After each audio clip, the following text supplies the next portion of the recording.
Coucou tout le monde, on se retrouve aujourd'hui pour une petite recette béninoise, le adoé, une purée d'haricots blancs. Donc, comme son nom l'indique, c'est une purée faite à base d'haricots blancs. Pour ça, on aura besoin d'haricots et d'eau d'abord. Donc, voilà, il faut d'abord nettoyer l'haricot. Ensuite, tremper l'haricot dans l'eau pendant... moi, je l'ai trempé pendant 24 heures. 24 heures plus tard, on se retrouve avec ça. Vous voyez, donc moi je vais retirer la peau. Maintenant, pour retirer la peau, vous pouvez vous asseoir devant votre petit film et retirer la peau, ou vous pouvez faire ça rapidement. Donc pour faire ça rapidement, il faut frotter en fait le haricot entre vos doigts. Moi j'ai opté pour la première option. J'ai passé je sais pas combien de temps à retirer la peau devant un bon petit film. A few moments later. Donc voilà, après avoir nettoyé retiré la peau de mon haricot, je vais le faire cuire dans beaucoup d'eau. Vraiment, mettez beaucoup d'eau parce que de toute façon, ça va devoir cuire très longtemps. Donc, si vous voulez pas gaspiller votre gaz, si vous avez un foyer, utilisez du charbon, ça va passer crème. Donc, franchement, j'ai opté pour l'option charbon à un moment. Mais donc, vous versez le haricot, vous versez beaucoup d'eau sur le haricot, vous mettez un peu de bicarbonate ou de natron, c'est comme vous voulez.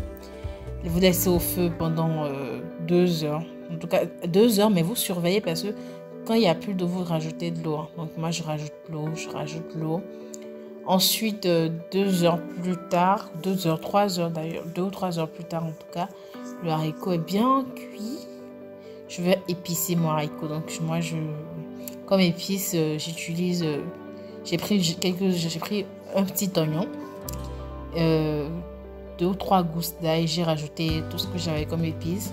J'ai tout fait passer au mixeur et je l'ai renversé sur mon haricot.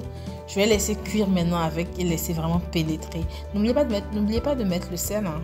Vous laissez pénétrer et ensuite, normalement, il faut écraser avec le dos d'une louche. Mais comme je suis une grande flemmarde, je vais vous donner mon astuce de flemmarde.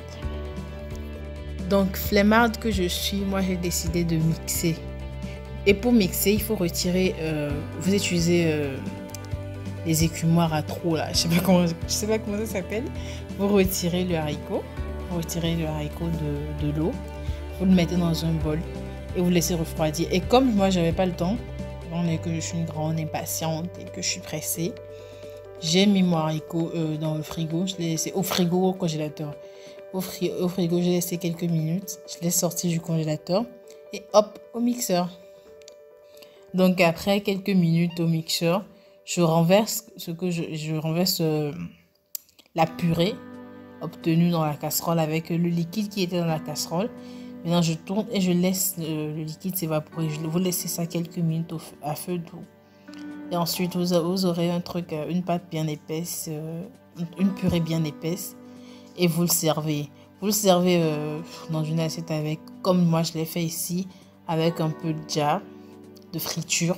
Bref. Si vous voulez une recette de friture à part, parce que la recette est dans ma recette du atassi, mais si vous voulez une recette de friture à part, vous me le dites aussi. Donc bref, je disais, donc voilà ce que ça donne avec la friture. C'est très bon, avec du pain, c'est top.